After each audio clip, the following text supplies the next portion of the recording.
Oi gente, tudo bom com vocês? Meu nome é Junior Costa e bem-vindos a mais um vídeo.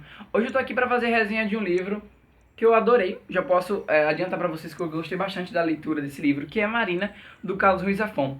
Esse autor aqui, ele também escreveu A Sombra do Vento, que é um livro super falado. Eu acho que ele é o mais famoso do autor. E eu pretendo ler ano que vem, comprar pelo menos no primeiro semestre de 2016, porque eu gostei muito da escrita do Zafón e eu já vou explicar pra vocês. Eu tô com alguns projetos literários em mente, então o Zafon tá incluído nessa. Então acho que vai ser uma boa pedida, né? Foi uma boa pedida eu ter lido esse livro aqui. Eu comprei, eu acho que foi em outubro, eu acho. Enfim, foi no primeiro book haul do canal, que eu vou deixar linkado aqui em cima, e também no box de informações, quando eu mostrei esse livro aqui, quando eu comprei, certo? Enfim, eu vou contar pra vocês um pouco da história, e depois eu falo um pouco mais das minhas impressões de leitura, certo? Bom, Marina vai contar pra gente então a história do Oscar. Ele é um garoto, eu acho que por volta dos 12, né, 11, 12 anos. Vai se passar em Barcelona, se eu não me engano, na década de 80. Então, isso já me fez ficar com um quesinho a mais de curiosidade, porque eu gosto de história que se passa nessa época, não só de livros, mas também de filmes, enfim. Bom, vai contar pra gente então a história do Oscar. Esse garoto, ele vive em um internato da cidade, né, um internato, digamos, bem conhecido. E a gente não tem relatos se esse garoto tem pais, né? Se esse garoto tem contato com os pais, enfim. Ele tem aquela rotina, né, de sempre. E chega um determinado momento, ele acaba, nesses intervalos de aulas, ele acaba dando uma volta ali nas redondezas da cidade. Ele acaba entrando numa ruazinha, meio que sem saída, e lá no final tem um casarão, né? E aí quando ele chega nesse casarão, a primeira coisa que ele vê é um gato. E a descrição que o autor diz, né? Aliás, a descrição que o autor dá desse gato é incrível. Eu não vou ler porque, enfim, vai acabar. É uma das coisas mais legais de você acompanhar. É a descrição do autor sobre determinados momentos, determinados objetos, coisas, enfim. Que, assim, para um leitor desapercebido, acabaria passando assim, sem notar. Mas é muito interessante. E o nome do gato é Kafka. Então você já percebe aí que é um livro que, no decorrer da história, vai ter um nível absurdo de simbologias, né? E de referências, claro. Enfim, ele acaba entrando nesse casarão, entre aspas, abandonado, é um casarão meio gótico. E acontece uma coisa X ali que faz com que ele saia imediatamente. Ele saindo, ele acaba voltando aos trancos e barrancos para o internato. Ele acaba dando de cara com quem? O livro vai começar de fato quando ele conhece Marina, essa garota que acredito que seja a garota da capa, convenhamos. E ela é uma garota super misteriosa, uma garota que tem todo uma forma de andar, uma forma de falar, enfim, tem um comportamento muito exótico. E isso acaba chamando a atenção do Oscar. Enfim, eles acabam criando um laço de amizade muito forte. E Marina meio que convida ele para ir à sua casa. Então ele vai, ele acaba conhecendo Germán. O que ele não sabia é que a casa dela é a mansão que ele estava. Então ele já entra meio assim, meio desconfiado, mas ele acaba conhecendo o pai da Marina, que é o Germán, que é um dos personagens mais diferentes e mais, como eu poderia dizer, curiosos da gente conhecer, porque ele é um personagem que era como se ele tivesse preso em uma época distante. A casa dele não possui lâmpadas, ele utiliza velas, porque ele meio que tenta conservar o máximo que ele pode da história da família, da própria esposa, que já é falecida, isso não é spoiler. Enfim, então ele é um personagem muito bacana de se acompanhar.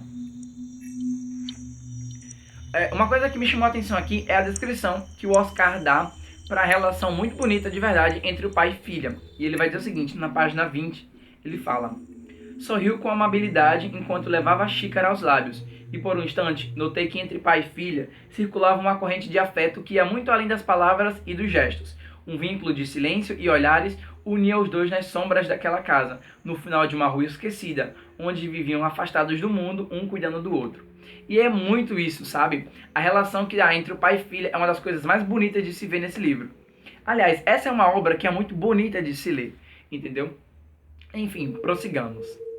Bom, a trama ela vai começar a se desenrolar a partir disso, né? Da amizade que o Oscar faz com a Marina. Era como se a casa do próprio Germán fosse basicamente um refúgio que ele tem, já que ele não tem contato com outras crianças, assim, ele não tem amigos praticamente, ele só tem a amizade da Marina e do Germán. Era como se ele adotasse como pai e irmão, entendeu?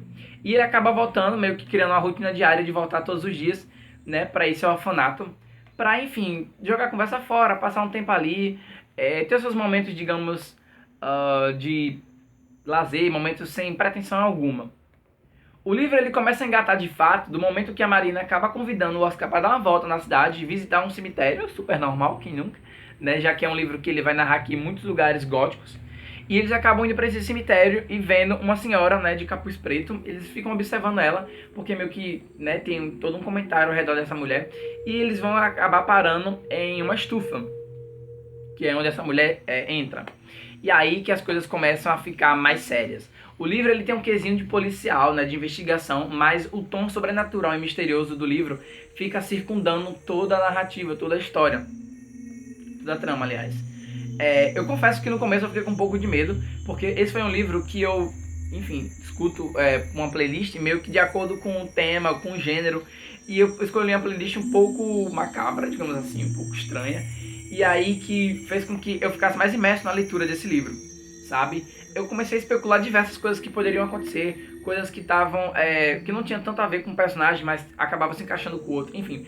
Eu fiquei com um pouco de medo, assim, de verdade, de ler o início desse livro. Eu fiquei um pouco perturbado, porque é um pouco macabro. Eu acho que eu li na época certa, porque eu super entendi o que o autor quis fazer aqui, e é muito bacana de se acompanhar. Uma coisa que a gente vai notar já no meio do livro é que vai ter uma trama, digamos, secundária, mas que acaba se encaixando. O autor vai colocar pra gente a história de um personagem que viveu em Barcelona há um bom tempo atrás, na época da guerra, né, quando a guerra eclodiu. E tem tudo a ver com o cenário dos grandes conflitos que houve entre vários países da Europa. E esse personagem tem um papel fundamental na história. Eu não posso dizer mais sobre a história porque pode ser spoiler, sabe? Porque é um livro que tem 180 páginas, mas assim, o autor ele consegue fazer uma trama tão bem feita, tão bem amarrada, que não deixa pontas soltas. É um livro de quase 180 páginas, mas que tem começo, tem meio e tem fim. É uma história que acontece muita coisa em um curto período de tempo que você acha inacreditável, mas o autor consegue colocar isso de forma prática. O autor aqui diz na orelha que é um livro infanto-juvenil, mas eu achei um livro totalmente com tom adulto, sabe? Tem críticas aqui, referências à arte, à ópera, porque a própria mulher do Germain era cantora de ópera. E o bacana também de se acompanhar nessa obra são as intervenções que o Oscar faz ao personagem de Germain. Eu vou ler aqui pra vocês uma frase que comprova isso. Bom, aqui na página 20, aliás, na página 34, o Oscar meio que pergunta pra ele porque ele utiliza velas na casa dele, já que a eletricidade já existe naquela época. E o Germain vai dizer o seguinte: deve ter percebido que não temos eletricidade, Oscar. Na verdade, nós não damos muito créditos aos avanços da ciência moderna. Afinal de contas, que tipo de ciência é essa, capaz de colocar um homem na lua, mas incapaz de colocar um pedaço de pão na mesa de cada ser humano? Então, assim, a gente percebe que é um livro que, volta e meia, vai acabar dando uma crítica, né, aos moldes da sociedade como um todo, que ficam nas entrelinhas mesmo, mas quando a gente acaba entendendo isso, a gente acaba valorizando cada vez mais a obra. É um livro muito bacana, tem referências de diversos tipos. Então, para leitores que gostam de fantasia não, talvez, né? Tem um tomzinho de fantasia aqui na metade do livro, tem um tom de sobrenatural, tem um quesinho de policial, é uma mistura de tudo. Com certeza eu vou ler A Sombra do Vento ano que vem, pelo menos no primeiro semestre eu já quero ter comprado esse livro. Se vocês já leram Marina, se vocês gostaram, se vocês não gostaram, se tem outras coisas para mim recomendar do autor, deixa aqui nos comentários, eu vou adorar saber mais sobre, certo? Adorei mesmo a escrita dos Zafón e super recomendo. E se você gostou desse vídeo, não esquece de dar um like para ajudar a divulgação do canal. Se inscreve aqui embaixo, caso você ainda não esteja inscrito e quer receber os próximos vídeos aqui do canal. Me siga em todas as redes sociais que estarão tudo aqui embaixo no link da descrição. E me siga também no Snapchat, que não fala apenas de livros, mas também de muitas coisas, certo? Então é isso, gente. Até a próxima!